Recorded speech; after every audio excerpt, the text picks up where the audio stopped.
વિસ્તારથી જોઈએ તો નવસારીના વાંસદામાં ધર્મ પરિવર્તન સામે આવ્યું છે। લીમઝર ગામમાં ધર્મ પરિવર્તનની એક ઘટના સામે આવી છે। તો આદિમજૂથ ફળિયામાં મિશનરી પ્રવૃત્તિને લઈને લોકો ત્યાં પહોંચ્યા હતા અને આ પ્રવૃત્તિને અટકાવવામાં આવી હતી। આદિવાસી સમાજના લોકોનું કરાવાતું હતું ધર્મ પરિવર્તન, જ્યાં જાણ થતાની સાથે જ લોકો ત્યાં પહોંચ્યા અને તેને અટકાવ્યું હતું। હિન્દુ સંગઠનોએ એકઠા થઈ મિશનરી પ્રવૃત્તિને અટકાવી દીધી હતી। હિન્દુ સંગઠનોને પોલીસને જાણ કરી વાંધો ઉઠાવ્યો હતો। તો આ ઘટના આદિવાસી વિસ્તારોમાં છાસવારે સામે આવતી હોય છે। નેતાઓએ પણ અનેકવાર આ મુદ્દાને ઉઠાવ્યો છે, ત્યારે વધુ એક ઘટના ધર્મ પરિવર્તનની સામે આવી। આજે અમને એક માહિતી મળી કે લીમઝર ગામના આદિમ જૂથ ફળિયામાં એક ધર્મસભા ચાલી રહી હતી, એમાં ધર્મ પરિવર્તનનું કાર્ય ચાલી રહ્યું હતું। અમે જ્યારે અહીંયા પોલીસ કંટ્રોલમાં જાણ કરીને અમે સ્થળ પર આવ્યા તો આ જગ્યા પર લોકો બાઇબલ લઈને પ્રાર્થના કરી રહ્યા હતા। અમને અમારો વિરોધ એક જ છે કે આ વિસ્તારમાં આ વિસ્તારમાં ક્રિશ્ચન નથી તો બાઇબલનો પ્રચાર કેમ?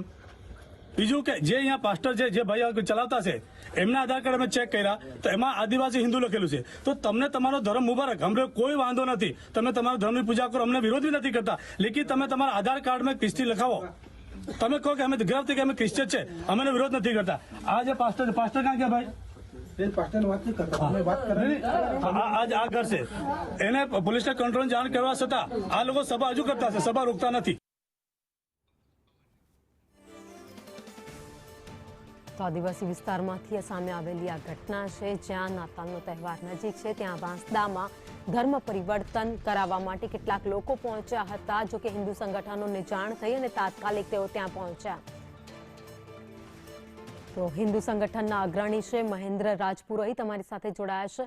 મહેન્દ્રભાઈ, સંદેશ ન્યૂઝમાં આપનું સ્વાગત છે। જે ઘટના બની છે વાંસદામાં ધર્મ પરિવર્તનની, શું કહેશો? કાલે રાતના વાંસદા તાલુકાના લીમઝર ગામમાં આપણે ફળિયામાં અંદર સભાના નામ પર ધર્મ પરિવર્તનનો કાર્યક્રમ રાખેલો હતો। આ લોકોએ એ કાર્યક્રમના જ્યારે અમને જાણકારી મળી અગ્રણી હિન્દુ સંગઠને, અમે કાર્યક્રમ રોકવા ગયેલા। જ્યારે ત્યાં તપાસ કરી, જ્યારે જે પાસ્ટરની તપાસ કરી કે એના આધાર કાર્ડ માંગ્યો તો એ આધાર કાર્ડની અંદર હિન્દુ આદિવાસી લખેલું હતું। તો અમારું કહેવાનું એક જ છે કે यदि તમે ક્રિશ્ચન છો તમને કોઈ વાંધો નથી, તમે પ્રાર્થના કરો, એનો બી અમે વિરોધ નથી કરતા, લેકિન તમે સરકારી દસ્તાવેજમાં તમારે ક્રિશ્ચન હોવું જોઈએ।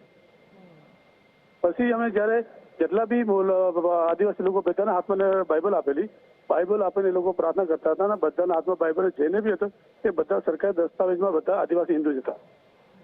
તો અમારું કહેવાનો મતલબ એક જ છે કે તમે ક્રિશ્ચન બનો, તમને કોઈ વાંધો નથી, લેકિન તમે આદિવાસીની જગ્યાએ તમે ખ્રિસ્તી લખાવો। તો બીજું કે અમારે જે મૂળ આદિવાસી એને તમે આરક્ષણ લઈને એને પેટ પર તમે લાત મારો, એ નહીં ચાલવું જોઈએ। તમે ક્રિસ્તી બનો, અમને કોઈ વાંધો નથી, તમે તમારો ધર્મ મુબારક, તમે પ્રાર્થના કરો, અમે એનો વિરોધ બી નથી। બીજું કે જે તમે પ્રાર્થના ગામડે જાણે ઘરે તમે પ્રાર્થના કરો, એ ગેરકાયદેસર છે। લોકોને ગામમાં બોલાવી, ઘરે બોલાવીને એ લોકોએ એક અંધવિશ્વાસને લઈને બહુ મોટું ષડયંત્ર વાપીથી તાપી આદિવાસી વિસ્તારમાં ચાલી રહ્યું છે। મારે સરકારને અને પ્રશાસનને નિવેદન છે કે એવા જો કાર્યક્રમ એમની પરમિશન નહીં આપે, અને બીજું કે એને રોકવાની બી કોશિશ કરે। કાલે અમે પોલીસને બોલાવ્યા ઉપરાંત પોલીસના સામે એ લોકો મક્કમ થઈ ગયા કે અમે પ્રાર્થના તો કરવા નહીં, એ પ્રાર્થના કેન્સલ નહીં કરવા લાગેલા। મહેન્દ્રભાઈ, આપ અમારી સાથે જોડાયા, આપનો આભાર।